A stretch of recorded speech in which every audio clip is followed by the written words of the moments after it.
श्री कृष्ण चैतन्य प्रभु नित्यानंद श्री अद्वैत गदाधर श्रीवासादि गौरभक्तवृंद। हरे कृष्णा कृष्णा कृष्णा हरे हरे, हरे राम राम राम हरे हरे।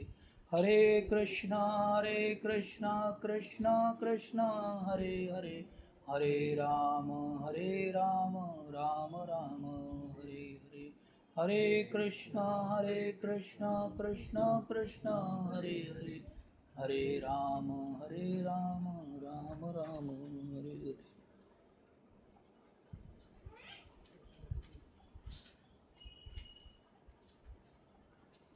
तो आज हम हरि नाम पर चर्चा करेंगे। पिछले कल के सत्र में कौन कौन ऑनलाइन था उपस्थित? Thank you. तो आज हम उसी चर्चा को आगे ले जाएंगे और प्रैक्टिकल आधार पे समझने का प्रयास करेंगे कि हरिनाम कैसे करना चाहिए, क्यों करना चाहिए, और हरिनाम की और भी महिमा को समझने का प्रयास करेंगे। और साथ में ये भी जानेंगे कि कैसे हरिनाम करना चाहिए। तो इसके लिए हम भगवद गीता के 6ठे अध्याय का 35वां श्लोक जो है उसके आधार पे समझेंगे। मेरे साथ दोहराइए। असंशयं महाबाहो मनो दुर्निग्रहं चलम् अभ्यासेन तु कौन्तेय वैराग्येण च गृह्यते। असंशय महाबाहो मनो दुर्निग्रहं चलम् अभ्यासेन तु कौन्तेय वैराग्येण च गृह्यते। असंशयं महाबाहो मनो दुर्निग्रहं चलम्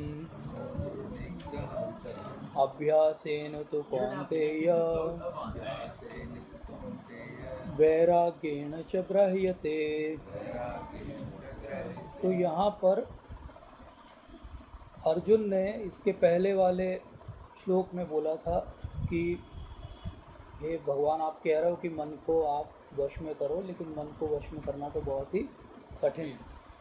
तो भगवान कहते कि असंशय, इसमें कोई संशय नहीं कि मन को वश में करना कठिन है, और मन को वश में बहुत कम लोग जो है वो कर पाते हैं। लेकिन फिर वो कहते हैं कि अभ्यासेन तु कौन्तेय वैराग्येण च गृह्यते।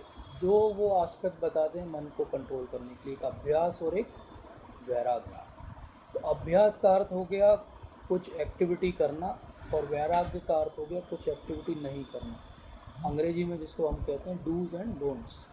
तो भगवान ने कहा कि कुछ डूज करना पड़ेंगे मन को कंट्रोल करने के लिए, कुछ डोंट्स करना।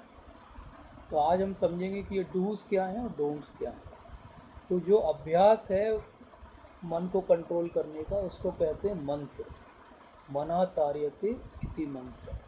तो जो मन को तारे उसको कहते हैं मंत्र। इसलिए अगर अभ्यास क्या करना है मन को कंट्रोल करने के लिए, मन को कंट्रोल करने के लिए जो अभ्यास करना है उसको कहते हैं मंत्र का अभ्यास। और वैराग्येण च गृह्यते, कुछ बातें नहीं करनी है। तो मंत्र का जाप करते हुए कुछ बातें नहीं करनी है। तो यही हो गए हमारे डूज और डोंट्स। तो इसी को श्रील प्रभुपाद ने यहाँ तात्पर्य में भी समझाया है कि किस प्रकार से मन को वश में करना बहुत ही कठिन है। और फिर उन्होंने आगे ये बताया कि जब ये द्वापर युग के व्यक्तियों के लिए कठिन है, जब ये अर्जुन जैसे धनुर्धर के लिए कठिन है, जो कि जब तीर चलाता है तो उसको केवल चिड़िया की आंख दिखती है, जब उसके लिए कठिन है, तो आज के युग के लिए तो और ज़्यादा कठिन है। आज के युग के लिए इसलिए कठिन है क्योंकि अंदर से भी हमारे अंदर बहुत सारी परेशानियां हैं और बाहर भी संसार में बहुत सारी परेशानियां। तो श्रील प्रभुपाद कहते हैं कि केवल भक्ति ही ऐसा तरीका है जिससे मन को वश में किया जा सकता है। भक्ति के अलावा कोई भी तरीके से मन को वश में नहीं किया जा सकता। और इसी को एक टर्म प्रभुपाद कहते हैं परेशान अनुभव। ये भागवतम का टर्म है। परेशान अनुभव का मतलब होता है कि स्पिरिचुअल सेटिस्फैक्शन। तो मन को कंट्रोल करने से, अभ्यास और वैराग्य से हमें क्या मिलेगा? परेशान अनुभव, अर्थात स्पिरिचुअल सेटिस्फेक्शन मिलेगा। तो ये स्पिरिचुअल सेटिस्फेक्शन कैसे मिलता है, इसी को पर आज हम चर्चा करेंगे। तो मन को कंट्रोल करना कोई आर्टिफिशियल बात नहीं है, सबसे पहले ये समझना चाहिए। श्रील प्रभुपाद जब अमेरिका गए तो अमेरिका में उन्होंने हरि नाम का प्रचार करना आरंभ किया। अब वहाँ पर तो किसी ने कृष्ण का नाम नहीं सुना था, भगवान का नाम नहीं सुना था, विग्रहों के दर्शन नहीं किए थे, बचपन से कहानियाँ नहीं सुनी थी, पर वो इतने लोगों को बदल पाए। कैसे बदल पाए? ये मंत्र का प्रभाव है। जिन्होंने कुछ भी नहीं सुना था वो भी बदल गए। दूसरी बात हम क्या देखते हैं, जब प्रभुपाद वहाँ पर गए तो उन्होंने एक सीडी रिकॉर्ड की जिसमें उन्होंने बताया कि मंत्र एक्चुअली क्या है और मंत्र का जाप कैसे करना चाहिए। मैं आप सब लोगों से आग्रह करूँगा कि वो सुनिए। प्रभुपाद की एक रिकॉर्डिंग है जिसमें वो मंत्र के बारे में बताते हैं। तो उसमें एक शब्द वो यूज़ करते हैं कि ये जो हरे कृष्ण मंत्र है, this is not a artificial imposition on the mind. तो ये कोई हम बाहर से कर रहे हैं, एक अननेचुरल वस्तु कर रहे हैं, ऐसा नहीं है। मंत्र जाप करना क्या है, बहुत ही नेचुरल है। हमारी अंदर की जो चेतना है उसके लिए बहुत नेचुरल है कि वो भगवान की सेवा में लगे और भगवान की सेवा करने की इच्छा करे। इसलिए वो कहते हैं कि ये कोई आर्टिफिशियल इम्पोजिशन नहीं है। भगवान का नाम का जप करना कैसा है, इसको चैतन्य चरितामृत में कहते हैं कि नित्य सिद्ध कृष्ण प्रेम साध्य कबू ने, शरणादि विधि के द्वारा इसको हम समझ सकते हैं। तो हमारे अंदर भगवान का जो प्रेम है वो नित्य सिद्ध है। इसका अर्थ क्या है कि हमारे हृदय में भगवान के प्रति प्रेम है। अंतर ये कि हम उसको अभी रियलाइज़ नहीं कर रहे हैं। मंत्र वो विधि है जिससे हम इस बात को अनकवर कर सकते हैं। जैसे कोई कंटेनर हो, उसके अंदर बहुत अच्छी स्वीट्स रखी हैं, लेकिन आप जब तक उसकी लीड को नहीं हटाओगे आप उन स्वीट्स को न दर्शन कर पाओगे न उनको स्वाद ले पाओगे। तो इसी प्रकार से भगवान का प्रेम हमारे हृदय में नित्य सिद्ध रूप से विद्यमान है। साध्य कबू न है, मतलब कि कोई साधना के द्वारा ऐसा नहीं होता। हमें कई बार लगता है कि हम मंत्र जाप करेंगे तो भगवान का प्रेम कहीं से डाउनलोड हो जाएगा हमारे में। डाउनलोड नहीं होगा, वो ऑलरेडी है, केवल वो क्या होगा, अनकवर हो जाएगा। तो ये बात सबसे पहले हमको समझनी कि ये आर्टिफिशियल कोई वस्तु हम नहीं कर रहे हैं। ये जो मंत्र है ये एक मेटाफिजिकल चीज़ है। तो इस पहला जो हमने आज का टॉपिक समझा कि मंत्र क्या है, हरे कृष्ण मंत्र है, और वो आर्टिफिशियल इम्पोजिशन नहीं है हमारे ऊपर, वो एक नेचुरल हमारी स्थिति है। हम केवल आज उसको रियलाइज़ नहीं कर पा रहे हैं। जैसे हमने कल के सत्र में भी समझा था कि जो जॉन्डिस पर्सन हो उसको स्वीट वस्तु, मीठी वस्तु भी मीठी नहीं लगती। तो इसमें उस मीठी वस्तु का कोई दोष नहीं है, क्योंकि आपको जॉन्डिस है इसलिए आज आपको स्वाद नहीं आ रहा, लेकिन आप उसको लेते रहोगे लेते रहोगे लेते रहोगे तो एक दिन स्वाद आएगा। इसी प्रकार से आज हमें ये फोर्स लगता है कि हम क्यों 16 माला करें, हम क्यों रोज़ सुबह उठें, लेकिन धीरे धीरे हमको ये बात रियलाइज़ होने लगेगी। तो एक्चुअली ये भगवान की कृपा है कि भगवान ने अपना नाम हमें दिया है, क्योंकि भगवान के नाम में और भगवान में कोई भी भिन्नता नहीं। भगवान का नाम और भगवान एक ही हैं। इसको हम भौतिक जगत में नहीं समझ सकते, क्योंकि भौतिक जगत में आदमी के नाम में और उसके रूप में और उसके गुणों में अंतर हो सकता है। किसी व्यक्ति का नाम धनी राम हो सकता है और वो हो सकता है कि बहुत ही गरीब हो, बेचारा भिखारी हो, नाम धनी राम हो सकता है। तो ऐसे, लेकिन भगवान के साथ नहीं। भगवान के नाम में और भगवान में कोई भी अंतर नहीं। अब इस बात को भी अभी हम अनुभव नहीं कर सकते। जिस प्रकार हम ये अनुभव नहीं कर सकते कि हमारे अंदर नित्य रूप से भगवान का प्रेम विद्यमान है, ऐसे ही हम ये भी अनुभव नहीं कर सकते कि भगवान और भगवान के नाम में कोई भी भिन्नता नहीं। भगवान इज इक्वल टू भगवान का नाम। सारी भगवान की पोटेंसीज भगवान के नाम में विद्यमान है। ये हम आज अभी कंडीशनड बद्ध जीवात्मा के रूप में इसका अनुभव नहीं कर सकते। इसीलिए जब हम मन को कंट्रोल करने के लिए जाते हैं तो मुश्किल जाता है। जैसे इंडिया में थोड़े समय पुरानी बात है, जब सर्कस हुआ करते थे, तो एक बहुत बड़ा सर्कस था और उसमें बहुत सारे तंबू लगे हुए थे, बहुत सारे जानवर थे उनके पास में। फिर इंसिडेंटली ऐसा हुआ कि एक बार रात के समय उस सर्कस में आग लग गई। आग लग गई तो हाहाकार मच गया। जो लोग थे वो तो भाग गए, जानवर तो अंदर पिंजरे में थे। वो पिंजरे वाले जानवर भी पिंजरे तोड़ फोड़ के जैसे तैसे बहुत सारे निकल गए। पूरी जब आँख बूझी तो लोगों ने देखा कि एक हाथी जो था वो एक ही जगह खड़ा हुआ था। पूरी आँख के दौरान हाथी अपने स्थान से थोड़ा भी नहीं हिला। तो लोगों को बड़ा आश्चर्य हुआ कि ऐसा कैसे हुआ, हाथी यहाँ से हिला क्यों नहीं। लोगों ने पास में जाके देखा तो एक पतली सी रस्सी थी जिससे वो हाथी बंधा हुआ था। और हाथी कितना था, बहुत बलवान।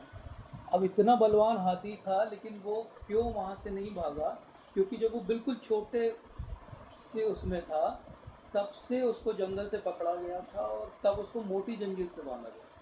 अब क्योंकि वो स्वच्छंद रहने का आदी था तो वो छुड़ाता था उस जंजीर को और वो छूट नहीं पाता था। धीरे धीरे जैसे जैसे हाथी बड़ा हुआ उन्होंने जंजीर की साइज़ को छोटा करते हुए और अब बड़े हाथी को वो पतली सी रस्सी से बांधते थे। लेकिन क्योंकि इसको पुराना अनुभव था कि मैंने जब जब अपने आप को छुड़ाने का प्रयास किया है मैं यहाँ से नहीं छूट पाया हूँ, इस अनुभव के कारण अब उसने प्रयास करना ही बंद कर दिया। और क्योंकि प्रयास ही नहीं किया तो पूरे समय आग लगी रही, लेकिन वो अपनी स्थान से हिला भी नहीं कि मैं तो कहीं नहीं जा सकता क्योंकि मैं बंधा हुआ हूँ।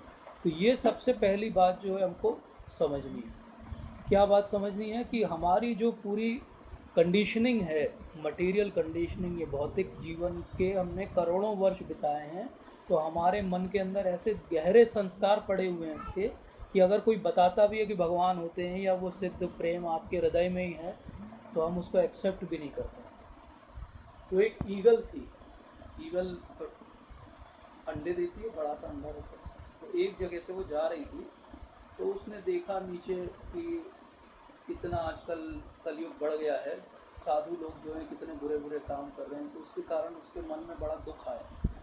उस दुख के कारण ऐसा हुआ कि उसका अंडा जो है वो छूट गया हवा में। तो वो छूटा तो एक ऐसी घास का एरिया था, वहाँ पे जाके गिरा, फूटा नहीं, तो वहाँ जाके गिरा। अब ये उड़ गई आगे और उसको बाद में रियलाइज़ हुआ कि क्या हुआ, बट वो ढूंढी तो उसको कहीं मिला नहीं, घास में छुप गया।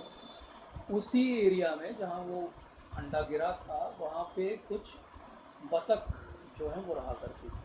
बतख, लोगों ने वो अंडा देखा। बतख का भी अंडा होता है लेकिन छोटा रहता है, ईगल का अंडा बड़ा रहता है। बट बतख की जो मदर थी, मदर बतख थी, उसको एक मदरली इंस्टिंक्ट था, तो उसने उस अंडे की बहुत सेवा की। और सेवा की तो उसमें से एक निकला, ईगल निकला। अब ईगल निकला तो छोटा ईगल छोटी बतख तो लगभग एक से ही दिखते हैं। थोड़ा सा इसको लगा कि ये मेरा ये वाला बच्चा दूसरों से थोड़ा अलग क्यों है, बट उसको लगा ठीक है अलग है तो कोई बात नहीं। कभी कभी होते हैं जेनेटिक म्यूटेशन हो जाते हैं, बच्चे अलग टाइप के दिखते हैं माता पिता से। तो वो उसके 5-6 और बच्चे थे, उन बच्चों के साथ ये ईगल का बच्चा भी बड़ा होने लगा। अब ईगल क्या करता है, ईगल तो उड़ता है लेकिन यहाँ वो किसके साथ रह रहा था, बतखों के साथ रह रहा था। बतख उड़ती है, बतख तो उड़ती नहीं। बतख क्या करती है, क्वैक क्वैक क्वैक क्वैक। तो वो भी ईगल भी कोशिश करता था क्वैक क्वैक करने की। अब उसकी तो वोकल कॉर्ड अलग टाइप की बनी थी, मुश्किल से प्रयास करता था, थोड़ा बहुत तो क्वैक क्वैक की आवाज़ निकलती थी। तो खेलता था बतखों के साथ, तो बतख इसका मजाक उड़ाते थे कि तुमसे ना बोलते बनता है, तुम अजीब से दिखते हो, तुम कैसे हो, ऐसे कैसे पैदा हो गए यहाँ पे। लेकिन ये कोशिश करता था पूरी तरह से उनके जैसा बनने की, तो बोलता भी उनके जैसा था।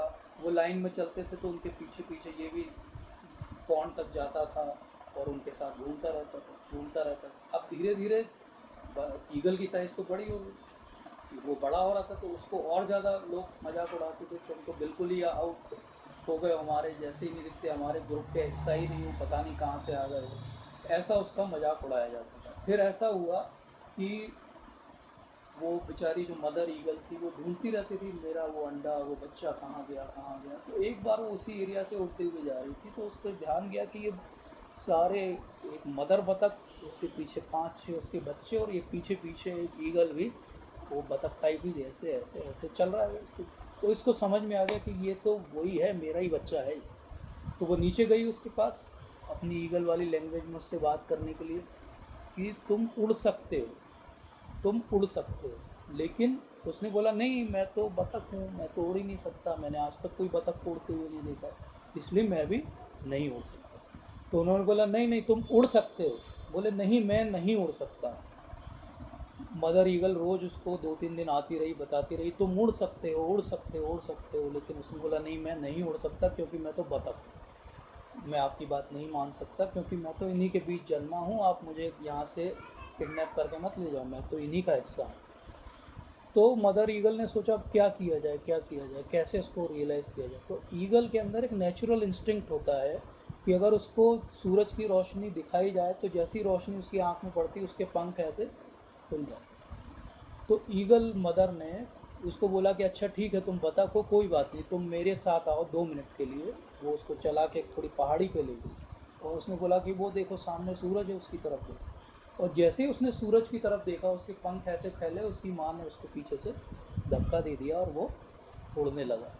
और उसने बोला हाँ, मैं तो उड़ सकता हूँ, मैं ईगल हूँ, मैं बतख नहीं हूँ। तो ऐसे ही जब हमको गुरु महाराज श्रील प्रभुपाद हमारे वरिष्ठ वैष्णव बताते हैं कि नहीं, तुम आत्मा हो, तुम शरीर नहीं हो, तुम हरे कृष्ण मंत्र का जाप करके तुम सब कुछ जीवन में पा सकते हो। जब वो ये बताते हैं कि नित्य सिद्ध कृष्ण प्रेम साध्य कबू नए, हृदय के अंदर वो नित्य सिद्ध कृष्ण प्रेम आपके है, केवल आपको ये रियलाइज़ करने की बात है। तो हमेशा हम क्या बोलते हैं, नहीं नहीं, मेरी तो इतने सारे संस्कार कंडीशनिंग है, मेरे से ये चीज़ नहीं होगी, मैंने तो इतने साल से माला जप की, मेरे तो कोई भी परिवर्तन नहीं हुआ, ना मेरे स्वभाव में, ना मेरे व्यवहार में, ना मेरी सोच में। इसका अर्थ क्या है कि हरे कृष्ण मंत्र काम नहीं करता है। जैसे उस ईगल के बच्चे को लगता था कि मैं नहीं उड़ सकता, लेकिन जब हम करते रहेंगे, प्रयास करते रहेंगे, तो 2-3 दिन के बाद जैसे उसको एक दिन रियलाइज़ हुआ, ऐसे ही कुछ सालों के बाद हमें भी रियलाइज़ होगा कि सच में हम आत्मा हैं और भगवान का जो नित्य प्रेम है वो हमारे हृदय में है। प्रॉब्लम क्या है, हमने आज उसको रियलाइज़ नहीं किया। जैसे उस बतख के बच्चे सो कॉल्ड ईगल ने, जब तक वो बतखों के बीच में था उसने कभी रियलाइज़ नहीं किया कि वो उड़ सकता है। ऐसे ही हमारा संग किसके साथ है उस पर निर्भर करेगा कि हम भक्ति में कितनी प्रगति और कितने ऊंचे जाएंगे। हमारा संग उच्च कोटि के वैष्णवों के साथ में रहेगा तो हम उनके जैसे बन जाएंगे, हमारा संग भौतिकतावादी लोगों के साथ रहेगा तो हम वैसे बन जाएंगे। तो यहाँ पे अगर हम हरि नाम कर रहे हैं और हमें कुछ नहीं मिल रहा है उससे, तो ये प्रॉब्लम हरि नाम की नहीं है, ये प्रॉब्लम हमारी कंडीशनिंग की है। हमें अपनी कंडीशनिंग, हमारे संग को सुधारना पड़ेगा, न कि हम ब्लेम करें कि हरि नाम काम नहीं करता। जैसे कोई डॉक्टर जब प्रिस्क्रिप्शन लिख के देता है तो दवाइयाँ लिख के देता है, दवाई के साथ में डूज़ और डोंट्स भी लिख के देता है कि ये खाना है, ये नहीं खाना है, ऐसे रहना है, ऐसे आपको जीवन जीना और साथ में दवाई खाना। अब कोई व्यक्ति कहे कि ये तो उन्होंने लिख दिया है, बट इन्होंने लिखा है कि ये पैरासीटामोल की गोली सुबह और शाम खानी है। अब इन्होंने ये तो लिखा नहीं कि सुबह कहाँ की सुबह है, अफ्रीका की सुबह खानी है कि अमेरिका की सुबह खानी है कि जबलपुर की सुबह खानी है, और शाम कौन सी होती है, शाम का टाइम क्या होता है, वो डिफ़ाइन नहीं किया उन्होंने। या वो बोले कि ठीक है मैं गोली सुबह शाम खा लूँगा, लेकिन ये जो नियम कायदे और लिख दिए हैं, पथ्य परहेज़, ये मैं नहीं करूँगा। तो क्या दवाई पूरा काम करेगी?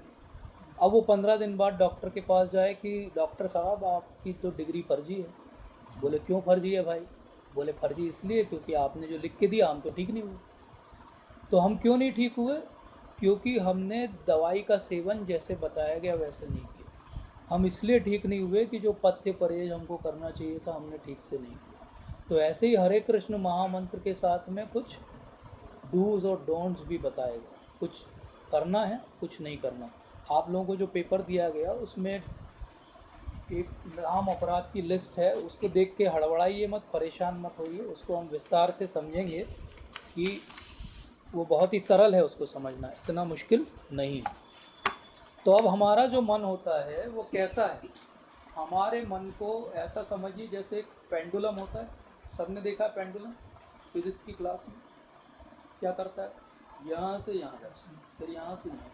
ऐसे ही हमारा मन पेंडुलम है। और ये पेंडुलम क्या है? एक पेंडुलम का हिस्सा है भोग और दूसरा एंड है त्याग। तो मन क्या करता है? पहले हमें भोग में लगाता है, ये भोग करो, ये एंजॉय करो, ये एंजॉय करो। वही मन हमें पहले भोग में लगाता है। जब हम भोग कर लेते हैं तो वही मन हमें धिक्कारता है और बोलता है कि ये क्या कर लिया तुमने, फिर से भोग कर लिया। तो फिर हम कहाँ चले जाते हैं? पेंडुलम का दूसरा सिरा, त्याग। और ये भोग और त्याग ही मनुष्य का जीवन, बस इतने में ही पूरा जीवन जो है वो गुजर जाता है। कुछ लोगों का ज़्यादा भोग में बीत जाता है, कुछ लोगों का ज़्यादा त्याग में बीत जाता है, लेकिन ज़्यादातर जो है नॉर्मल पब्लिक ऑसिलेट करती रहती भोग और त्याग। तो एक साइंटिफिक स्टडी हुई कि मन जो इतना चंचल है, जो अभी हमने श्लोक की चर्चा की उसमें भी अर्जुन इस 2 श्लोक पहले यही बात करते हैं कि मन बहुत चंचल है, तो ये भोग और त्याग में लगा रहता है। तो एक साइंटिफिक स्टडी हुई हार्वर्ड में और उन्होंने ये ढूंढा कि भोग और त्याग अर्थात ऑसिलेशन, मन का यहाँ और वहाँ भटकना, इसको कंट्रोल करने का सबसे इजी तरीका क्या है। तो उन्होंने उस स्टडी में पाया कि सबसे इजी तरीका है साउंड और साइट। दो हमारे जो सेंसेस हैं, अगर ये कहीं एक जगह लग जाए, ये दो हमारी इंद्रियां अगर एक स्थान पे लग जाए तो हमारा मन एक स्थान पे आ जाए। ये साइंटिफिक बात है। तो क्या दो इंद्रियां हैं हमारी? सुनने की और हमारी देखने की, क्योंकि यही दो इंद्रियां सबसे ज़्यादा बलवान हैं। बच्चा जब एम्ब्रियो के रूप में माँ के गर्भ में बनता है तो पहली चीज़ जो डेवलप होती है वो ईयर्स हैं, जिससे वो सुनना चालू करता है। जब मृत्यु होती है तो आखिरी चीज़ जो जाती है वो सुनने की क्षमता है। मृत्यु में आईसीयू में जब आदमी मरणासन भी हो तो भी वो सुन सकता है, ऑल्दो वो उस पर रिएक्ट नहीं कर सकता। इसीलिए कोमा वाले मरीजों को आजकल हेडफोन लगा के म्यूज़िक सुनाया जाता है, उसको म्यूज़िक थेरेपी बोलते हैं, क्योंकि वो कोमा में है लेकिन सुन सकता है, रिएक्ट नहीं कर सकता। इसलिए हमारी श्रवण की जो इंद्री है वो सबसे ज़्यादा पावरफुल इंद्री है, और क्योंकि वो सबसे ज़्यादा पावरफुल इंद्री है इसलिए हरे कृष्ण महामंत्र को श्रील प्रभुपाद क्या कहते हैं, उनसे कई बार पूछा गया कि हम मंत्र जाप करते हैं तो हमारा मन भटकता है तो हम क्या करें। तो प्रभुपाद ने बोला what is the role of mind. वो तो उसको बिल्कुल निगलेक्ट ही कर देते। वो कहते हैं माइंड का कोई रोल नहीं है, आप क्या करो, बोलो और सुनो, बोलो और सुनो। और आप दृष्टि से भगवान के विग्रह का फोटो रख सकते हो सामने, हरे कृष्ण महामंत्र ऐसे लिख के कार्ड में रख सकते हो, उसको देखो तो आप बोल रहे हो, देख रहे हो और सुन रहे हो। अब आपकी 3 इंद्रियां जो हैं वो एक जगह पे आ गई, ये ट्राइंगल बन गई। अब ये ट्राइंगल को समझना बहुत ज़रूरी है। अभी जो हम जी रहे हैं वो भी एक ट्राइंगल है। वो ट्राइंगल कैसा है? वो ट्राइंगल है कि हम क्या हैं, जीव हैं, और एक भगवान है और एक माया है। ये एक ट्राइंगल है, ठीक है। जब भी हम भगवत गीता पढ़ते हैं तो भगवान इसी ट्राइंगल की बात करते हैं हमेशा। एक जीव है जो अभी कहाँ है, माया में। तो ज़्यादातर जो ईगोइस्टिक लोग हैं वो तो ट्राइंगल भी नहीं समझ पाते, वो तो समझते हैं कि हम पॉइंट ही हैं, बस मैं ही अकेला हूँ। जो उससे थोड़ा समझदार होते हैं वो समझ पाते हैं कि मैं भी हूँ और ये भौतिक जगत भी है जो दिख रहा है मुझे, मतलब माया भी है। तो क्या हो गया, एक पॉइंट ही है तो बन गई एक लाइन। तो जो उससे थोड़े डेवलप्ड है वो समझते हैं कि मैं पॉइंट नहीं हूँ, मैं लाइन हूँ, मतलब मैं भौतिक जगत के साथ मेरा रिलेशन क्या है, एन्जॉयमेंट। जितना ज़्यादा जहाँ से मैं बटोर सकूँ उसको बटोर लूँ अपने लिए, अपने परिजनों के लिए। जो इससे ज़्यादा डेवलप होते वो तीसरा पॉइंट समझने लगते हैं कि भगवान भी हैं, देवी प्रकृति भी है, और ये बन गया एक ट्राइंगल। अब इन सब का आपस में एक दूसरे से रिलेशन है, इसको समझना बहुत ज़रूरी है अगर अच्छी चैंटिंग करनी है। पहला रिलेशन क्या है, मैं हूँ और माया है। उसकी असली समझ क्या है? गलत समझ है कि मैं इस माया का जो है वो पति हूँ और एन्जॉयर। सही सोच क्या है, ये माया एक्चुअली मुझे बांधे हुए है, और जो सो कॉल्ड मुझे एन्जॉयमेंट लगता है वो एन्जॉयमेंट नहीं। तो ये हो गया जीव और माया के बीच का रिलेशन। अब जीव और भगवान के बीच का रिलेशन क्या है? जीव और भगवान के बीच का रिलेशन है कि एक जीवात्मा है और एक भगवान है, दोनों शाश्वत रूप से विद्यमान हैं। जीव का एक ही कर्तव्य है, भगवान की सेवा में अपने आप को लगाना। इसको कहते हैं संबंध ज्ञान। तो ये हो गया दूसरा लाइन। अब एक लाइन और बचा, भगवान और माया। माया अध्यक्षेण प्रकृति सूयते सचराचर। भगवान क्या कहते हैं भगवद गीता में कि मेरी अध्यक्षता में ये प्रकृति काम करती है। सूयते सचराचरम, जो भी चराचर है वो किसके कंट्रोल में है, भगवान के कंट्रोल में। तो पूरी प्रकृति किसके कंट्रोल में, भगवान के कंट्रोल में। अब जो जीव ये समझ जाए कि ये पूरी प्रकृति भगवान के कंट्रोल में है और मुझे भगवान की सेवा में नियुक्त होना है, तो उसके लिए माया जो है वो बंधन नहीं रहा। माया उसको फैसिलिटेट करेगी, हर बार की परेशानी उसके लिए एक स्टिमुलस रहेगी कि कैसे वो भगवान की भक्ति में और ज़्यादा लगे, ठीक है। अब ये हो गया एक ट्राइंगल जिसमें हम अभी जी रहे हैं, और एक दूसरा ट्राइंगल है जिसमें हमको एक्चुअली जीना है। और वो ट्राइंगल क्या है, मैं हूँ भक्त, वो हैं भगवान, और मुझे करनी है भक्ति। तो भक्त, भगवान और भक्ति, 3 पॉइंट हो गए। तो मैं भक्त के रूप में कितनी अच्छी भक्ति करूं कि मैं भगवान की सेवा कर सकूं, ये ट्रायंगल है जिसमें हमको एक्चुअली जीना है। अभी जो हम ट्रायंगल में जी रहे हैं वो क्लियर हो गया। उस ट्रायंगल से हमको कहाँ शिफ्ट होना है, तो एक दूसरे ट्रायंगल में शिफ्ट होना है। और ये शिफ्टिंग की जो प्रोसेस है ये हरे कृष्ण मंत्र से बहुत इजीली हो सकती है, क्योंकि हरे कृष्ण मंत्र सबसे पहले हमें क्या देता है, संबंध का ज्ञान देता है। संबंध का ज्ञान बहुत सरल है अगर आप सरल हृदय के हो। इतना ही है कि एक भगवान है, एक मैं हूँ, और मेरा काम शाश्वत रूप से उनकी सेवा में नियुक्त, इतना ही है संबंध का ज्ञान। अब मैं उनकी सेवा में कैसे नियुक्त होऊंगा, वो है अभिधेय, और उस सेवा से मुझे क्या मिलेगा, वो है प्रयोजन। तो सेवा से मुझे क्या चाहिए, भगवान का प्रेम चाहिए। तो एक हो गया अल्टीमेट गोल, डेस्टिनेशन प्रेम, एक हो गया मैं एक जीवात्मा। अब मुझे ऐसा कुछ करना पड़ेगा कि ये मैं अपने डेस्टिनेशन तक पहुँचूँ। ये करने की प्रोसेस को भक्ति बोलते हैं। और कलयुग में भक्ति करने का सबसे सरल उपाय हरे कृष्ण महामंत्र। अब इस हरे कृष्ण महामंत्र को ऐसा समझना चाहिए कि ये एक ओपन सीक्रेट, ओपन सीक्रेट शब्द सुना है हम सब। तो कैसे ये एक ओपन सीक्रेट है कि एक शिष्य था और उसके गुरु ने उसको बोला कि मैं तुम्हें बहुत सीक्रेट चीज़ बताऊंगा, तुमने बहुत साल मेरी सेवा की है, और उन्होंने उसको दिया हरे कृष्ण महामंत्र, बोले इसका जाप करो। तो वो बड़ा खुश हो गया, बोले गुरु महाराज की कृपा मिल गई, हरे कृष्ण मंत्र मिल गया। तो वो कुछ काम से आश्रम से बाहर गया। तो आश्रम से बाहर गया तो रिक्शे वाले को रोका, तो रिक्शे में बैठा, तो रिक्शे वाला हरे कृष्ण मंत्र कर रहा था। थोड़ा वो आगे गया तो बच्चे खेल रहे थे, वो भी हरे कृष्ण मंत्र बीच बीच में गा रहे थे। थोड़ी दूर गया तो एक वॉशरमैन था, धोबी था, वो भी हरे कृष्ण मंत्र गा रहा था। तो इसका दिमाग जो है वो भनक गया कि ये क्या, गुरु महाराज ने तो बहुत बड़ी चीटिंग कर दी। 12 साल मैंने उनकी सेवा की और आखिरी में उन्होंने क्या दिया, बोले ये सीक्रेट बोल के ये चीज़ दे दी जो सबको मालूम, इसमें क्या सीक्रेट। वो बहुत गुस्से में गुरु के पास वापस आया अपना काम निपटा के। उसने बोला गुरु महाराज मैं तो आपसे बहुत जो है वो क्रोधित हूँ मैं आपके ऊपर। बोले क्या हो गया बेटा, क्या हो गया। तो बोले आपने अभी सुबह सुबह मुझे बोला कि आप बहुत सीक्रेट चीज़ मुझे दे रहे हो, और आपने जो मंत्र दिया वो तो हर कोई बोल रहा है बाहर, खुलेआम चल रहा है मार्केट में, क्या सीक्रेट है इसका। तो गुरु ने बोला कि ठीक है तुम ऐसा करो, इधर आओ। गुरु ने उसको एक डायमंड दिया इतना बड़ा, और बोला कि जाओ तुम ये डायमंड ले जाओ और लोगों से मिल के आओ, जिन जिन को तुम मिले हो, और फिर आके मुझे बताना कि क्या हुआ। तो उसको रिक्शे वाला मिला, तो रिक्शे वाले को उसने बोला कि ये लोगे क्या।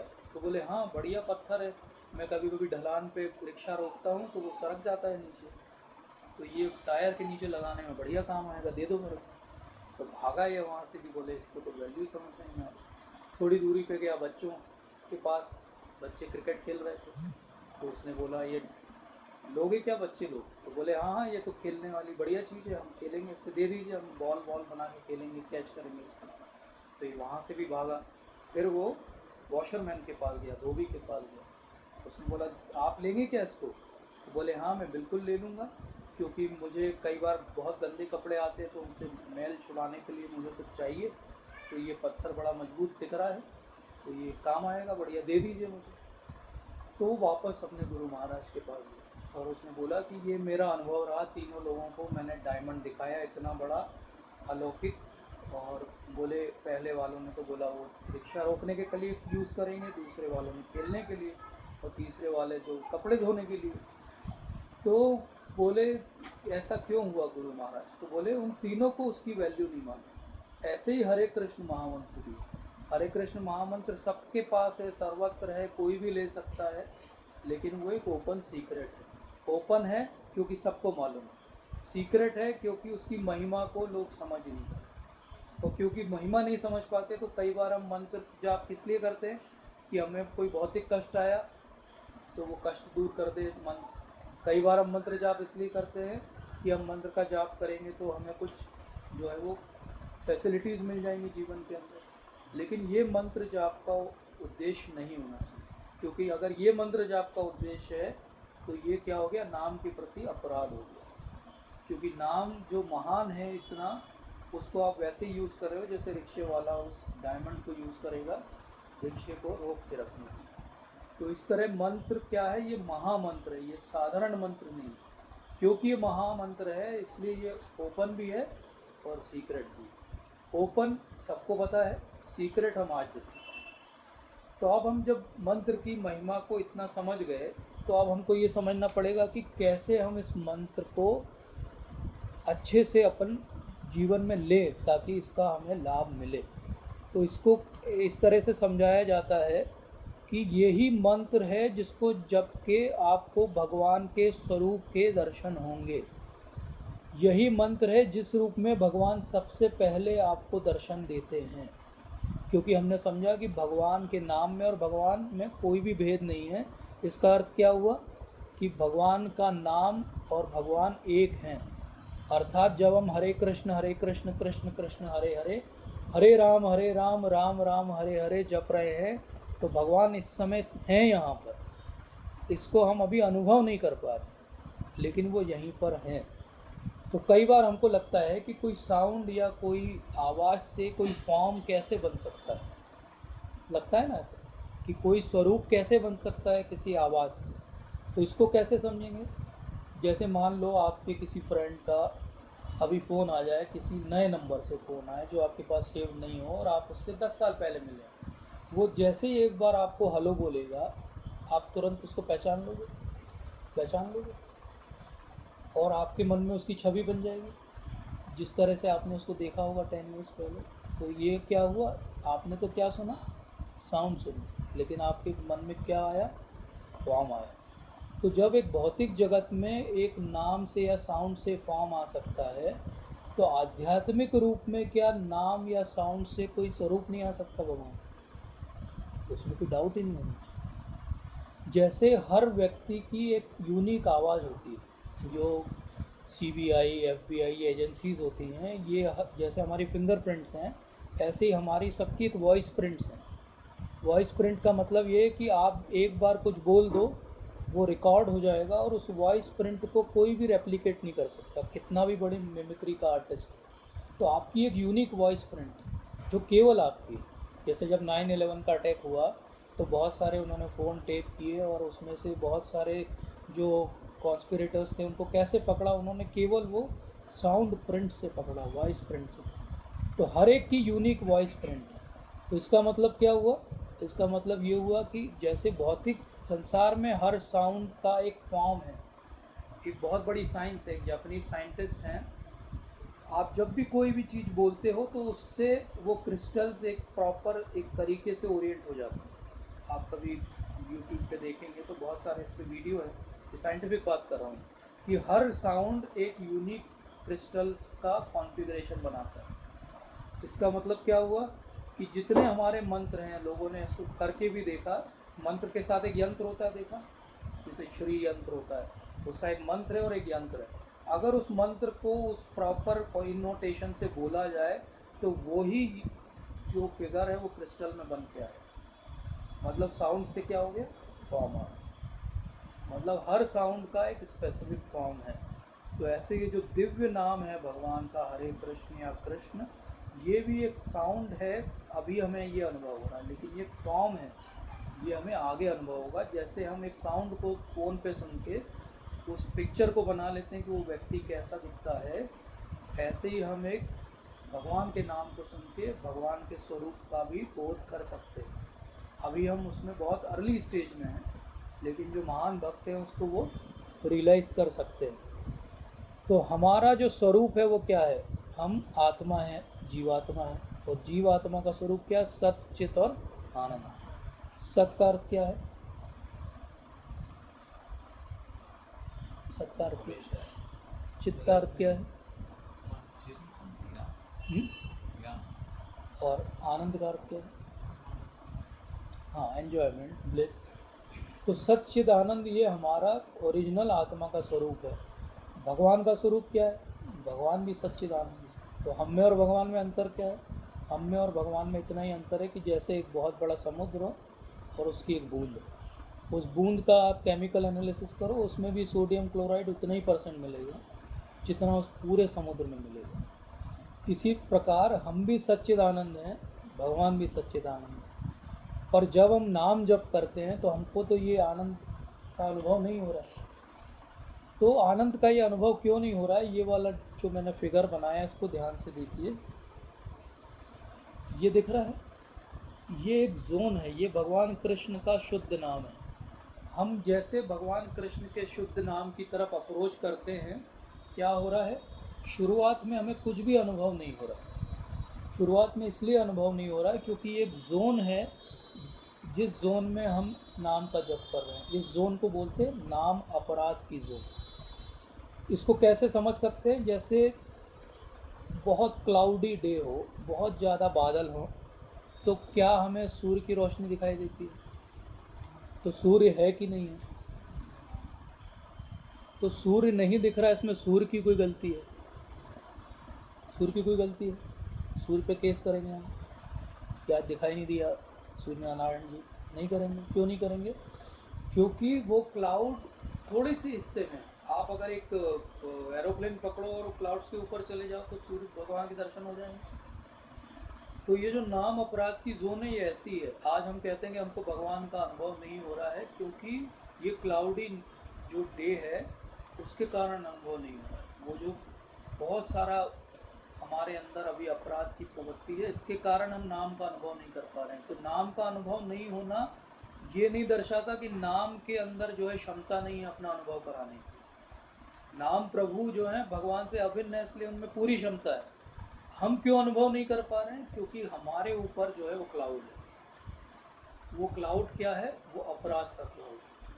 अपराध के अलग अलग जो है वो तरीके से लोगों ने समझाया हमारे आचार्यगणों ने, लेकिन साधारण तरह से हम अपराध को समझें तो अप प्लस राध। राध मतलब श्रीमती राधा रानी, और अप मतलब जो उनसे हमें दूर करे। तो हर वो चीज़ जो हमें राधा रानी की और भगवान की सेवा से दूर करे वो अपराध है।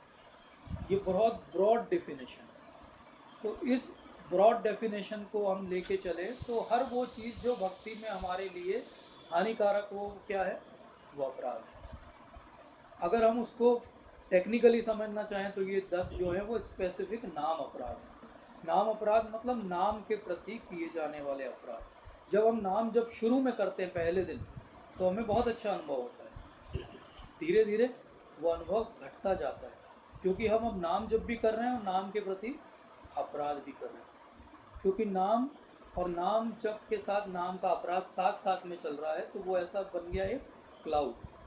क्योंकि वो एक बादल जैसा बन गया, इसलिए भगवान के नाम की पूरी महिमा हम तक नहीं आ रही।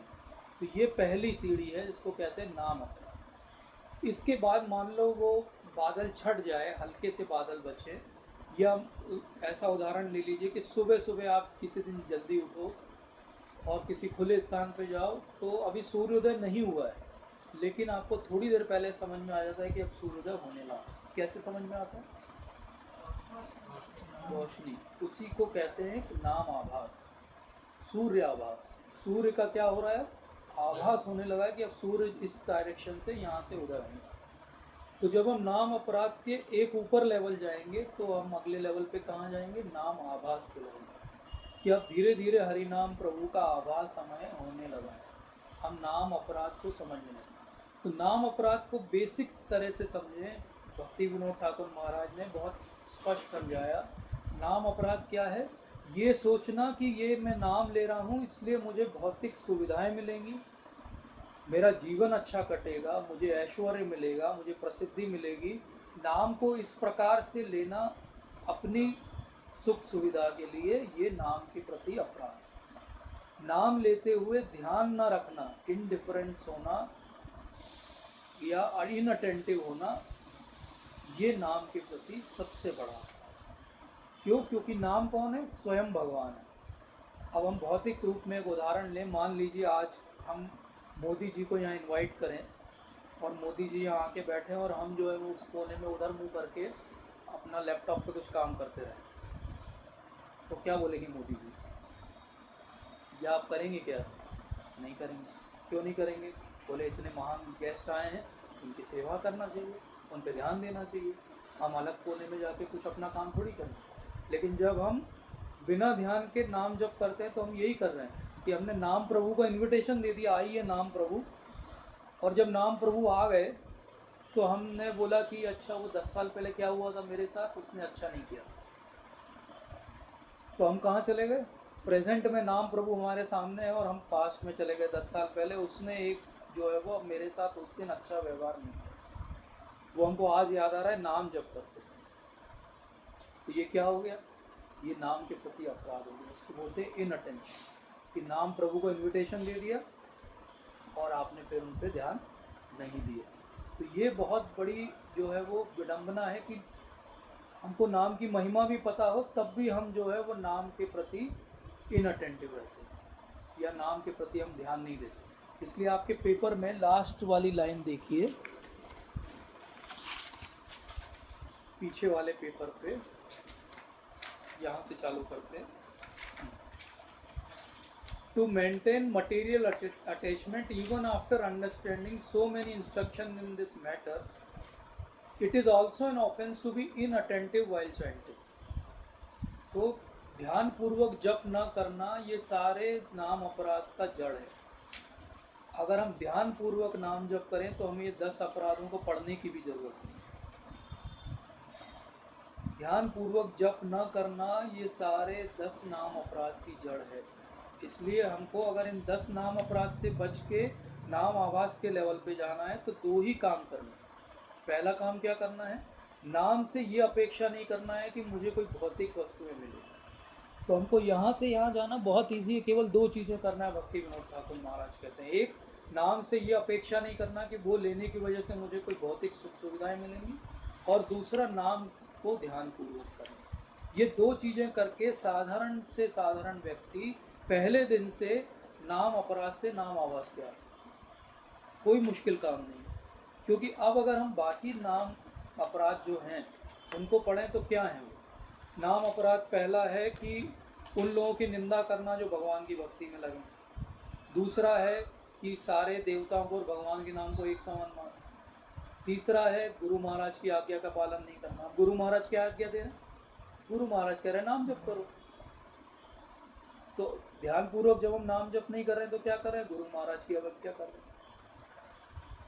वैदिक स्क्रिप्चर्स को ब्लास्फीम करना, ये मानना कि ये कोई कपोल कल्पना है, या ये सोचना कि हरे कृष्ण मंत्र की जितनी महिमा अभी हमने सुनी ये सब मनगढ़ंत है, लोगों ने बनाई है मन से, या ये सोचना कि इस हरे कृष्ण मंत्र का अपने मन से कोई अर्थ देना। तो हरे कृष्ण मंत्र का अपने मन से कोई अर्थ देना भी बहुत बड़ा अपराध है। तो हरे कृष्ण मंत्र का फिर अर्थ क्या है? तो श्रील प्रभुपाद ने हमें क्या समझाया? हरे जो है वो भगवान की अंतरंगा शक्ति है, एनर्जी है, और कृष्ण जो है वो शक्तिमान है। और हम क्या कर रहे हैं? शक्ति से प्रार्थना कर रहे हैं कि मुझे शक्तिमान की सेवा में लगाओ। ये सिंपल सा अर्थ है हरे कृष्ण मंत्र। इसके अलावा कोई भी अर्थ अपने मन से देना वो भगवान और भगवान के नाम के प्रति क्या हो गया? अपराध हो गया। या ये सोचना कि मैंने बहुत सारे पाप किए हैं तो ये सारे पाप धुल जाएंगे, मतलब हरि नाम को डिटर्जेंट की तरह यूज़ करना कि सारे दाग छुड़ा देगा ये। तो ये क्या है? ये भी सोचना गलत है। ये सोचना कि हरे कृष्ण मंत्र वैसा ही है जैसे बहुत सारे और भी मंत्र हैं, कौन सी बड़ी चीज़ है? हम पहले कोई और मंत्र करते थे, आजकल हरे कृष्ण करते हैं, परसों कुछ और कर लेंगे, क्या बुराई है? या फिर ये सोचना कि जिस व्यक्ति को द्वेष है, जो नहीं सुनना चाहता, उसको भी पकड़ पकड़ के सुनाना।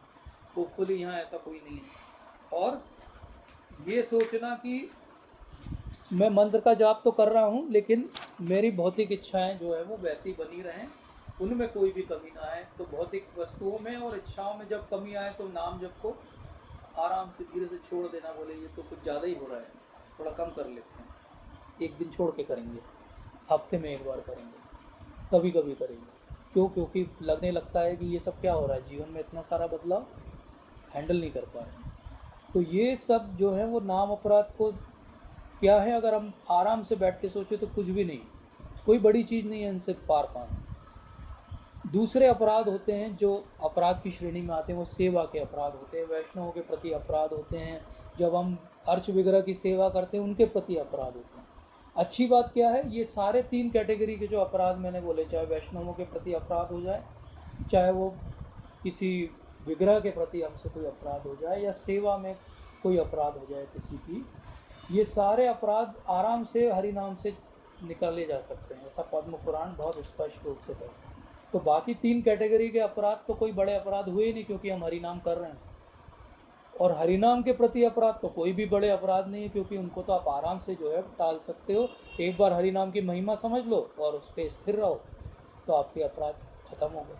तो आप इजीली नाम अपराध से नाम आभास पे आ सकते हैं। और नाम आभास क्या है? नाम आभास ये कि जब आप नाम का जप करते हो तो कभी कभी आपको कुछ एक अलौकिक जो अनुभव होता है, वही नाम आभास है।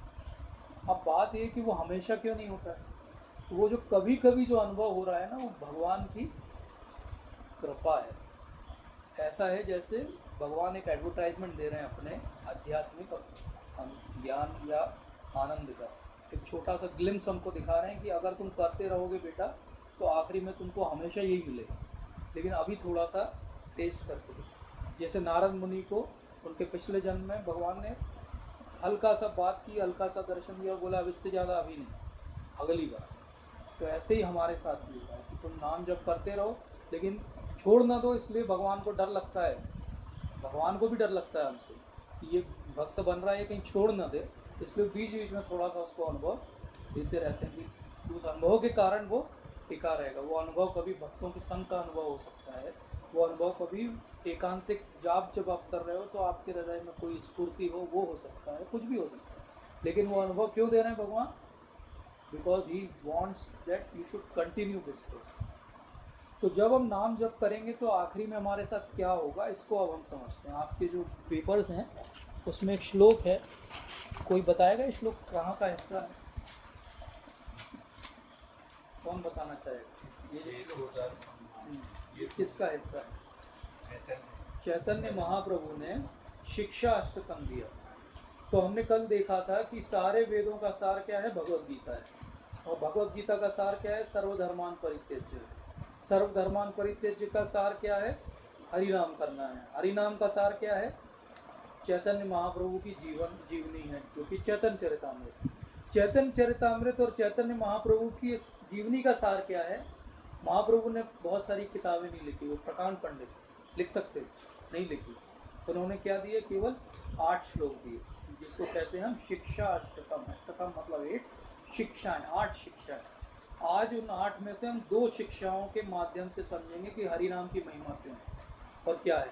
क्यों हम इससे समझेंगे? हम ऐसे भी कुछ भी समझ सकते हैं? नहीं, ऐसे कुछ भी समझने को गुरु शिष्य परंपरा नहीं कहा जाता। गुरु शिष्य परंपरा क्या है?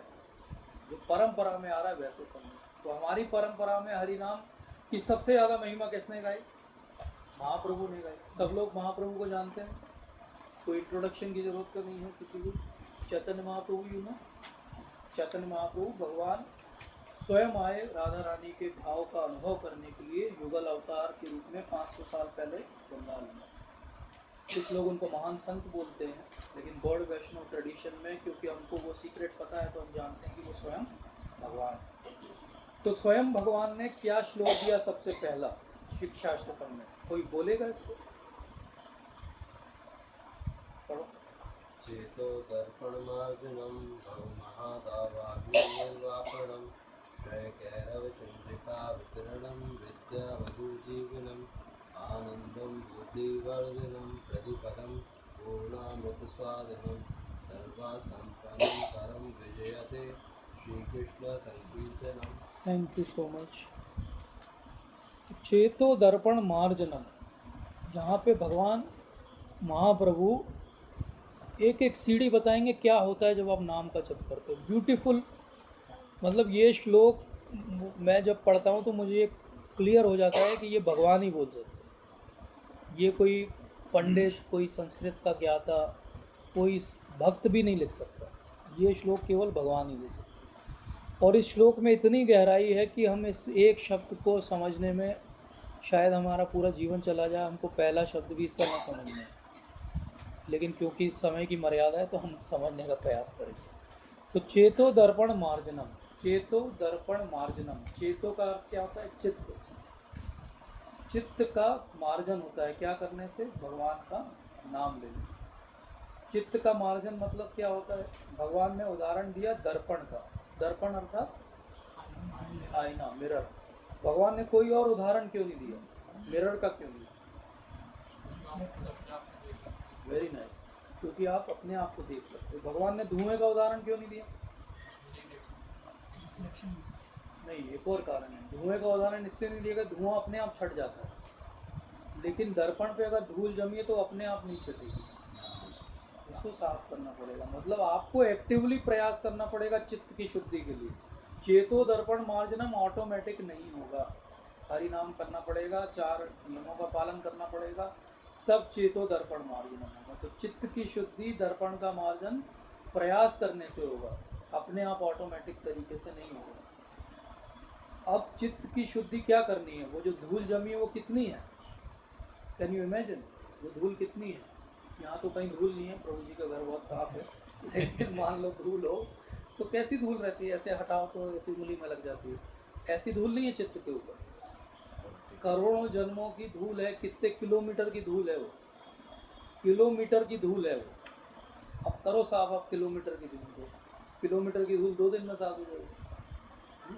उसके लिए तो स्पेशल गैजेट लगेगा, स्पेशल तरीके से साफ करनी पड़ेगी। अभी किलोमीटर की धूल जो साफ हो रही है हमारी, जैसे ही हम मंत्र का जाप आरंभ करते हैं, भक्तों का संग आरंभ करते हैं, सबसे पहले हमें दिखने लगता है कि हमारे हृदय में कितना सारा द्वेष है, मैं कितना नेगेटिव आदमी हूँ, कितना खराब आदमी हूँ। आप में से किस किस को ये अनुभव होता है?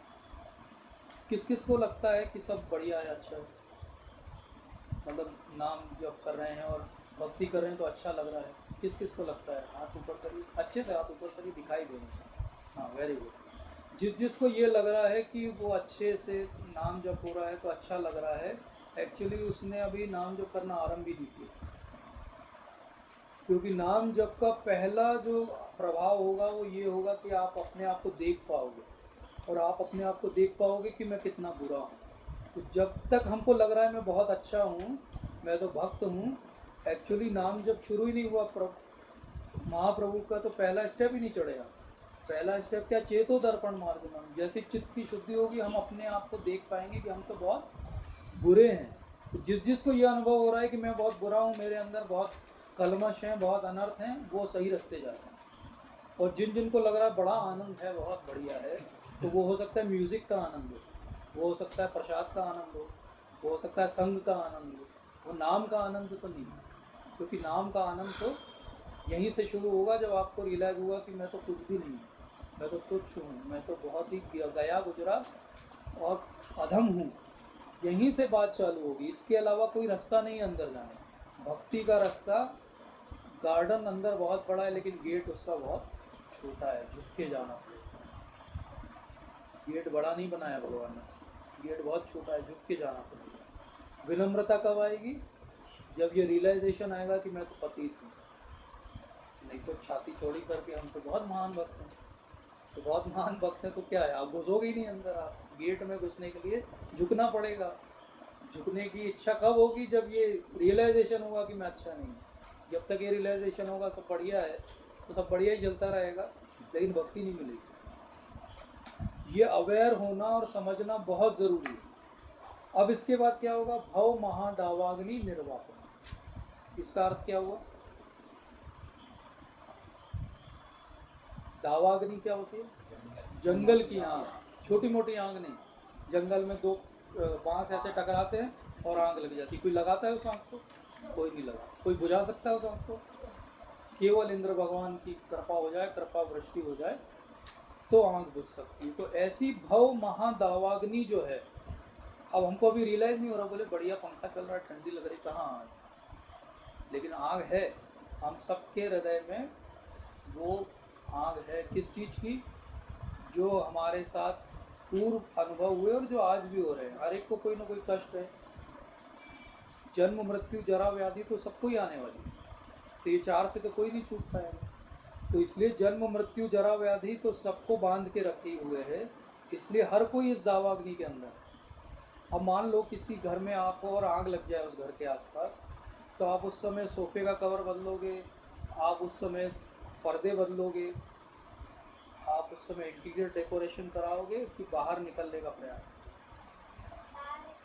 बाहर निकलने का प्रयास करोगे? देखो बच्चे भी समझते हैं इस बात को, लेकिन हम बड़े नहीं समझ पा रहे, क्योंकि जैसे मैं हमेशा एक क्वेश्चन पूछता हूँ कि मंदिर में जब लेक्चर होता है कि आप में से कितने भक्त पहली बार आए? यहाँ है कोई पहली बार आए? पहली बार आए। अच्छा, अगला प्रश्न माइंड मत करिएगा, आप में से कितने भक्त आखिरी बार आए?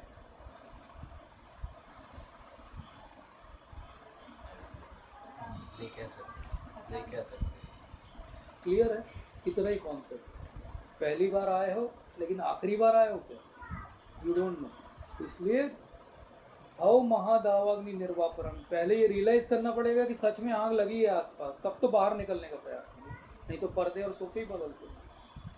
मतलब कि भौतिक वस्तुओं को ही थोड़ा सा और हो जाए, कुछ थोड़ा और हो जाए, इसी में लगे रहेंगे, और एक दिन उधर से लॉटरी में नंबर निकल गया, भैया आत्मा नंबर 1041 किधर है? जबलपुर में, चलो। अरे वो पर्दे, वो सोफे, बोले चलो चलो चलो, हो गया काम।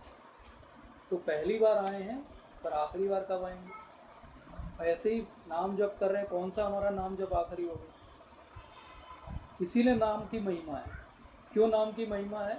क्योंकि आप ग्रंथ को टॉयलेट में नहीं ले जा सकते, लेकिन नाम जब आप बाथरूम में भी कर सकते हो। कितने लोग हैं जो बाथरूम में ही मर जाते हैं? तो आखिरी चीज़ क्या देखते हैं? कमोड। अगला जन्म क्या होगा उनका? कमोड के आसपास उड़ने वाला कीड़ा। सोचिए, सीरियस बनिए कि सच में भव महादावाग्नि लगी हुई है, और निर्वापणम, निर्वाण का एक ही तरीका है, वो हरिनाम। सीरियसली। तो पहली सीढ़ी क्या थी? मैंने ये रियलाइज़ किया कि मैं बहुत बुरा हूँ। दूसरी सीढ़ी क्या थी? मैंने ये रियलाइज़ किया कि मेरे आसपास भी सब कुछ बुरा है। तो जिसको भी ये लग रहा है मैं बड़े आनंद में हूँ, और जिसको भी ये लग रहा है संसार बहुत बढ़िया है, उन्होंने नाम जब आरंभ ही नहीं किया। उनके नाम जब का रियलाइजेशन 0, शून्य। मैं नहीं कह रहा, महाप्रभु कह रहा। मेरा भी 0 है अभी, क्योंकि मैं लेक्चर दे रहा हूँ इसलिए बोल रहा हूँ। अगला, श्रेय कैरव चंद्रिका वितरण, कोई बताएगा इसका अर्थ? श्रेय कैरव चंद्रिका वितरणम। कैरव का अर्थ क्या होता है? सफ़ेद कमल। चंद्रिका का अर्थ होता है एक स्पेसिफिक सफ़ेद कमल होता है जो केवल रात के समय चंद्रमा की रोशनी से खिलता है। जैसे सूर्यमुखी होता है वो सूर्य की रोशनी से खिलता है, ऐसे ये कैरव चंद्रिका, एक कैरव करके फूल होता है जो केवल रात के समय खिलता है। तो ऐसे श्रेय कैरव चंद्रिका वितरण, तो जब वो किरणों का वितरण होता है तब ये कमल खिलता है रात्रि के समय। तो भगवान की जो कृपा है वो ऐसी ही कैरव चंद्रिका वितरण, मतलब हमारे हृदय की चेतना क्या है? वो बंद एक फूल है, और भगवान की कृपा क्या है? वो एक चंद्रमा की किरणों की भांति है। वो चंद्रमा की किरणें जब गिरेंगी तो ये कमल जो है वो खिल जाएगा। ये जो कमल खिलेगा इसी को कहते हैं श्रेय कैरव चंद्रिका वितरण। तो ये कैसे खिलेगा? ये खिलेगा जब हमारे अंदर से रियलाइजेशन आएगा हमको। जब नाम जप करते हुए पहला रियलाइजेशन मैं बहुत बुरा हूँ, दूसरा रियलाइजेशन ये संसार बहुत बुरा है, और तीसरा रियलाइजेशन कि कब केवल भगवान की कृपा मेरे को बचा सकती है। तो बात ये होगी कि फिर भगवान की कृपा ही बचा सकती, तो मैं अपनी साधना भक्ति क्यों करूं? मैं नाम जप क्यों करूं? भगवान की कृपा ही बचा लेगी। तो साधना का क्या रोल है और कृपा का क्या रोल है, इसको समझना बहुत जरूरी है। तो दामोदर लीला में यशोदा माता भागती है पीछे भगवान को, सबको पता है वो लीला, और अंत में वो पकड़ लेती है और उनको बांधने का प्रयास करती। तो हर बार जो वो बांधने का प्रयास करी तो 2 अंगुल जो है रस्सी छोटी पड़ जाती। वो 2 अंगुल क्या है? एक अंगुल है भगवान की कृपा और एक है भक्त का प्रयास। तो ऐसा हम सुनते हैं तो हमको लगता है अच्छा 50% भगवान की कृपा और 50% मेरा प्रयास। लेकिन अगर आप ध्यान से आचार्यों को पढ़ो तो आपको ये रियलाइज़ होगा कि 1% आपका प्रयास और 99% उनकी कृपा। लेकिन वो 99% रिलीज़ होने के लिए हेडक्वार्टर से ये 1% आपको देना पड़ेगा। जैसे लोन रिलीज़ करने के लिए एक सिक्योरिटी डिपॉजिट लगता है, ऐसे 1% आपको देना पड़ेगा, आपका प्रयास अनमोटिवेटेड, अनइंटरप्टेड, अहेतु की कृपा भगवान की कब आएगी? जब आप ये अहेतु की भक्ति करें, आपका कोई हेतु नहीं है। 1% आपका प्रयास, 99% भगवान की कृपा। तो इसको कहते हैं श्रेय कैरव चंद्रिका वितरणम। अगला लाइन है विद्या वधु जीवनम। विद्या वधु जीवनम का अर्थ क्या हुआ? विद्या मतलब नॉलेज, और वधु मतलब एक न्यूली वेड, एक पत्नी किसी का। जीवनम तो विद्या का वधु, एक जैसे वधु या न्यूली वेड का एक्चुअली जीवन कौन होता है? उसका पति होता है। ऐसे ये विद्या और वधु, ये जीवन कौन है? जीवन भगवान है। विद्या मतलब भगवान के बारे में ज्ञान। तो भगवान के बारे में ज्ञान भक्त के पास कब आएगा?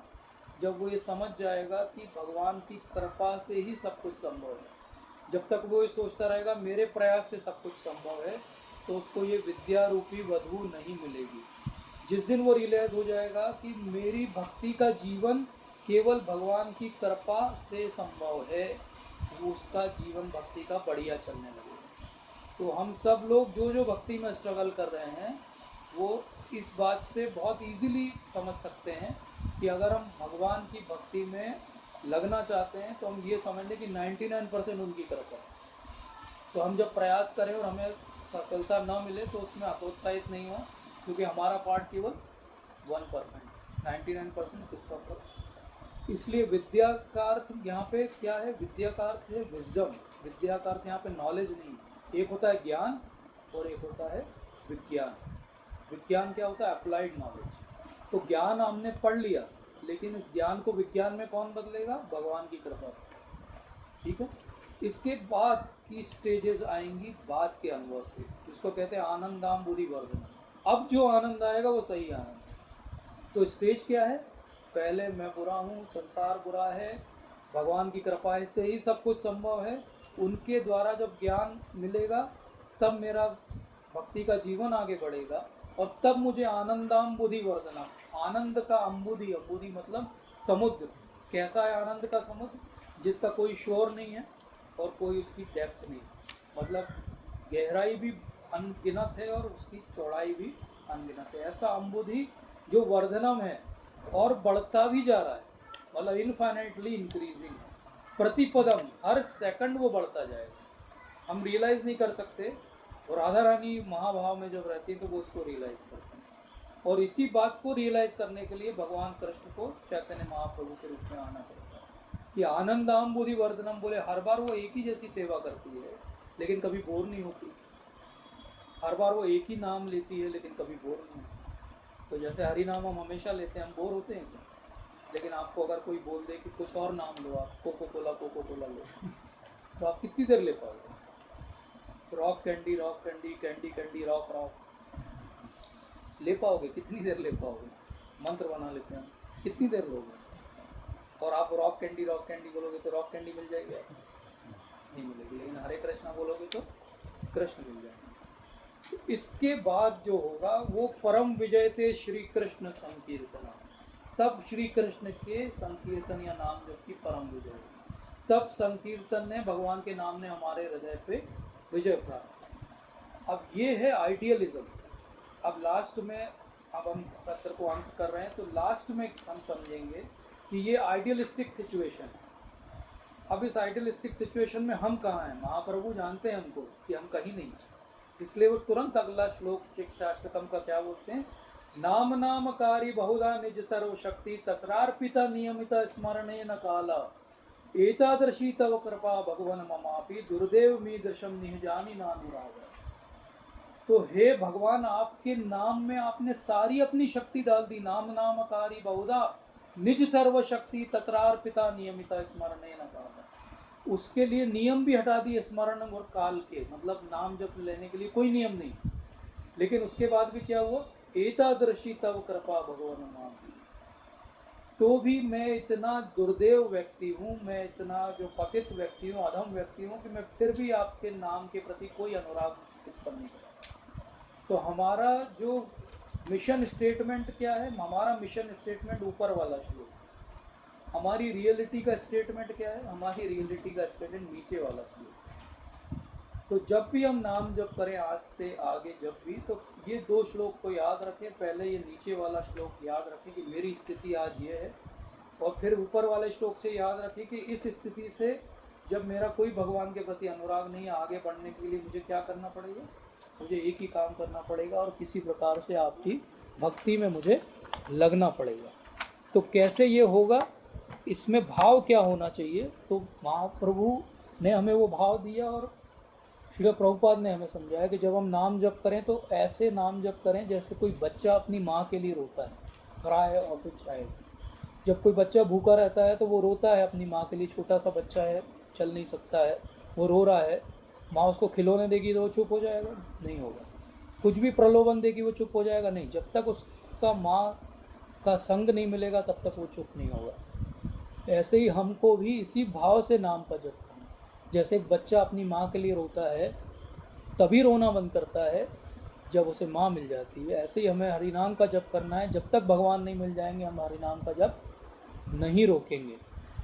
और ये ध्यान रखना है कि हम चाहे नाम जप कर रहे हैं तो हम सुने या नहीं सुने, लेकिन भगवान सुन रहे हैं। जिस दिन हम ये रियलाइज़ कर लेंगे कि हमारा हर नाम जब भगवान सुन रहे हैं, तो हम ध्यान से करेंगे कि नहीं करेंगे। हमारी हर बात अगर हमें पता लग जाए कि मोदी जी सुन रहे हैं तो हम ध्यान से बोलेंगे कि नहीं बोलेंगे। तो हम जिस दिन ये रियलाइज़ कर लें कि भगवान एक्चुअली हमें चाहते हैं कि हम उनके पास में आएँ और इसलिए वो देख रहे हैं कि हम कैसे अपनी प्रगति में आगे बढ़ रहे हैं, तो हम और ज़्यादा सीरियस होकर इस बात को कर पाएंगे। तब हम इस स्थिति में हम यहाँ नाम आवाज़ से हम शुद्ध नाम की ओर बढ़ेंगे। तो शुद्ध नाम आवाज़ से शुद्ध नाम बढ़ने के लिए हमें जिस चीज़ की ज़रूरत है वो है मेंटर। तो मूड क्या है? Crying like a child. Mentor मतलब गुरु। गुरु की कृपा से ही आप नाम आवाज़ से शुद्ध नाम में जा सकते हैं। तो गुरु कृष्ण कृपा जब होगी तभी हमारा नाम आवाज़ जो है वो शुद्ध नाम में कन्वर्ट होगा। तो इसके लिए क्या करना पड़ेगा, हमें एक संकल्प करना पड़ेगा कि हम अच्छे से नाम का जप करेंगे। तो ये संकल्प हम आज सब करेंगे कि हम नाम का जप अच्छे से करेंगे और ध्यान से करेंगे। तो इसके लिए हम एक छोटी सी एक्टिविटी करेंगे। हरे कृष्ण महामंत्र सबको आता है, यहाँ पे लिखा हुआ भी है, ठीक है? आप एक एक वर्ड बोलोगे। हरे कृष्ण, आप हरे बोलिए।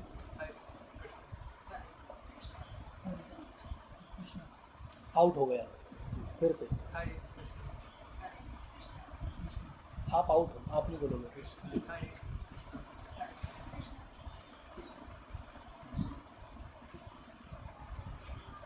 आउट। तो इसका अर्थ क्या हुआ कि हम एक नाम जप पे भी ध्यान नहीं दे पा रहे, एक सिलेबल पे भी ध्यान नहीं दे पा रहे। इधर से भी करके देखो। सुनो इधर, बोलो हरे हरे। ठीक है। प्रूव, इससे ज़्यादा प्रूव करने की ज़रूरत है नहीं। तो हमारा ध्यान एक नाम जप पे भी नहीं लगता। तो सच्चिदानंद स्वामी महाराज हैं, वो बताते हैं अपने नाम जप वर्कशॉप में कि अगर आपको नाम जप अच्छे से करना है तो पहला नियम, एक दिन पहले से आप अपनी तैयारी करिए कि अगले दिन आपको नाम जप करना है। जल्दी सोइए, जल्दी उठिए, बहुत हैवी भोजन लेके मत सोइए। उठने के बाद ज़रूरी है स्नान करना, आप ब्रश करिए, हाथ मुंह धो लीजिए। अगर आपने स्वच्छ हैं आप तो आप बैठ के नाम जप कर सकते हो। अगर आपने अपने नित्य कर्म किए तो नहाना चाहिए। तो फिर आप नाम जप करने के लिए बैठिए, प्रयास करिए कि कितने सुबह आप जल्दी से जल्दी कर सकते हैं। गौर किशोरदास बाबा जी कहा करते थे कि कोई व्यक्ति कितना सीरियस भक्ति में है वो मैं 2 ही चीज़ों से समझ जाता हूँ। बोले मैं उससे पूछता हूँ कि तुम कितनी बजे सुबह उठते हो और तुम कितनी माला करते हो, एंड ऑफ इट। तो उनका बैरोमीटर इतना ही है, कितनी बजे उठते हो, कितनी माला करते हो। आप सीरियस हो भक्ति में तो इस 2 का उत्तर कम से कम 16 माला होना चाहिए और ब्रह्म मुहूर्त होना चाहिए। इसमें से कुछ भी और उत्तर है तो आप अपने साथ चीटिंग कर रहे हो, टाइम पास कर रहे हो, कुछ नहीं होने वाला। तो सीरियसनेस इन भक्ति starts from day before, not that day.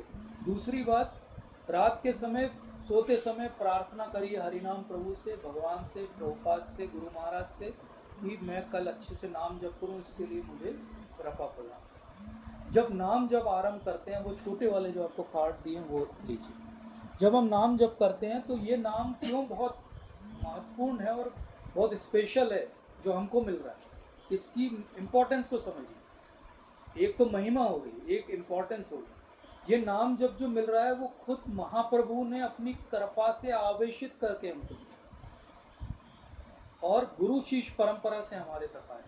इसलिए नाम जप करने के पहले ये ऊपर के जो 3 मंत्र हैं इनको पढ़ना चाहिए। तो पहला मंत्र क्या है, आप पढ़ेंगे? ओम विष्णु पादाय कृष्ण श्रेष्ठाय भूतले श्रीमते भक्ति वेदांत स्वामिन इति नामिनि। माता जी आप पढ़ेंगे? नमस्ते सरस्वती देवी गौरवाणी प्रचारिणी निर्विशेष शून्यवादी पाश्चात्य देश तारिणी। जय श्री कृष्ण चैतन्य प्रभु नित्यानंद श्री अद्वैत गदाधर शिवासादि गौर।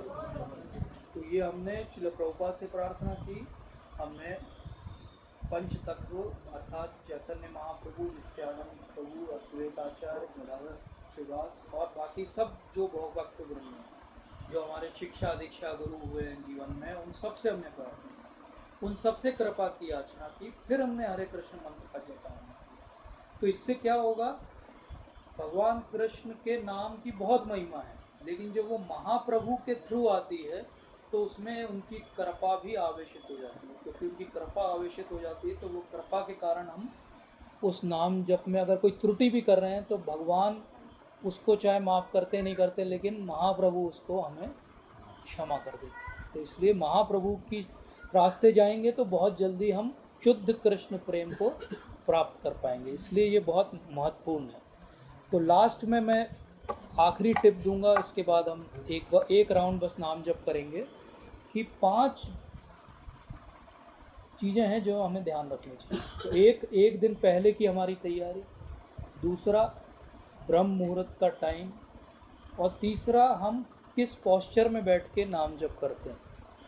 इसके लिए कोई रूल नहीं है कि हमको पद्मासन सिद्धासन में बैठना है, हम चेयर पे बैठ के भी कर सकते हैं, हम अगर नींद आ रही तो थोड़ा चल के भी कर सकते हैं, लेकिन प्रयास करना चाहिए कि एक सिटिंग में अगर संभव हो तो 16 माला जाप एक साथ हो तो सबसे अच्छा। जब हम नाम जप करें तो जैसा मैंने उदाहरण दिया था कि हम प्रेजेंट में रहें, 10 साल पहले किसने हमें क्या कहा था और 10 साल बाद हम क्या करने वाले हैं, इस सब के लिए बहुत सारा समय और जीवन में, तो प्रेजेंट में रहें। नाम जब हम कर लें तो ऐसा नहीं कि नाम जप करते ही तुरंत उठ जाएं, बोले हो गया 16 माला हो। थोड़ा सा समय दें, थैंक यू बोलें भगवान को, गुरु महाराज को कि आज आपने अच्छा नाम जप मेरा करने दिया, क्योंकि आपकी कृपा के कारण संभव हुआ। थोड़ा सा उसको बैठ के कंटम्पलेट करें, कोई एक भगवद गीता का श्लोक याद करें, कुछ और आपने अच्छा पढ़ा हो सुना हो किसी के मुख से उसको याद करें। तो ये बहुत इम्पॉर्टेंट बात है। दूसरा, नाम जप को हमेशा प्रायोरिटी बनाएं। नाम जप को ऐसा ना करें कि हम कभी सूखे फूल भगवान को चढ़ाते, नहीं चढ़ाते। हमको जब भी ट्रैवल करना रहता है तो हम सोचते हैं कि कब रोड खाली रहेगी तब जाएंगे। तो ऐसे ही हमारे मन की जो रोड है वो सुबह सुबह खाली रहती है। रात को आप नाम जप करोगे तो ऑलरेडी ट्रैफिक जाम हो चुका है उसमें, तो नाम जप बहुत धीरे चलेगा, सो जाओगे, क्वालिटी बहुत बेकार हो जाएगी। और प्रोनाउंसिएशन जितना स्पष्ट बोल सकते हैं, हर एक का बोलने का तरीका अलग अलग, स्पीड अलग अलग हो सकती है, लेकिन जितना स्पष्ट बोल सकते हैं उतना बोलने का हमें प्रयास करना चाहिए। और नाम जप को हमेशा प्रयास करना चाहिए कि किसी शुद्ध भक्त के साथ करें। शुद्ध भक्त कहाँ मिलेंगे? कलियुगी जीवों के बीच शुद्ध भक्त मिलेगा? कहाँ है शुद्ध भक्त? जबलपुर में है कोई? इंडिया में कितने हैं? तो भगवान इतने कृपालु हैं कि उन्होंने तुलसी महारानी के रूप में एक शुद्ध भक्त हम सबके घर में दिया। भगवान की महान भक्त हैं, तो उनके सानिध्य में हम नाम जप करेंगे तो हम किसका सानिध्य दे रहे हैं? एक शुद्ध भक्त का सानिध्य। तो इस प्रकार से नाम जप करके हमारा जो मैकेनिकल चैंटिंग है वो प्रॉपर चैंटिंग में बदलेगा।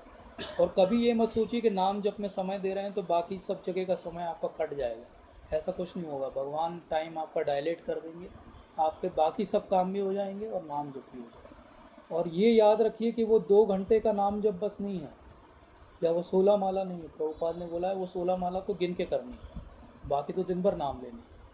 दूसरा, दिन भर आप क्या करते हो वो डिसाइड करेगा कि वो 2 घंटे आपके कैसे जाएंगे। दिन भर आप द्वेष में रहते हो, क्रोधित रहते हो, और फिर आप बोलते हो कि 2 घंटे जो है मैं सत्व गुणी बन जाऊंगा, तो इम्पॉसिबल। तो वो दिन भर की आपकी दिनचर्या अगर अच्छी नहीं है, आपका संग अच्छा नहीं है, तो आपका नाम जब भी कभी भी अच्छा नहीं होगा। तो इसलिए एक सेंटेंस में आखिरी में आपको दे के जा रहा हूँ, इसको ध्यान रखिए। Just try to hear yourself chanting sincerely.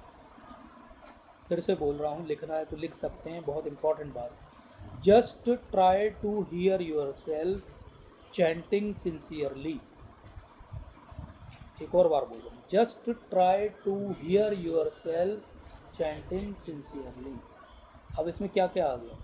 Just try to hear yourself, ये मन का काम है।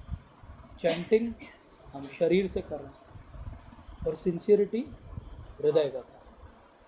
मतलब चैंटिंग 3 चीज़ों का अलाइनमेंट है। जैसे गाड़ी का अलाइनमेंट होता है, ऐसे 3 चीज़ों का अलाइनमेंट करना है। हमारा मन, हमारी हृदय और हमारा शरीर। शरीर के सारे कृत्य, मन की सारी सोच और हृदय की सारी जो भावनाएं हैं, वो एक ही डायरेक्शन में जब होंगी तो आपको शुद्ध नाम है। This is the all I wanted to share with you. अब हम एक राउंड नाम जप करेंगे श्रील प्रभुपाद के साथ, और इसके बाद हम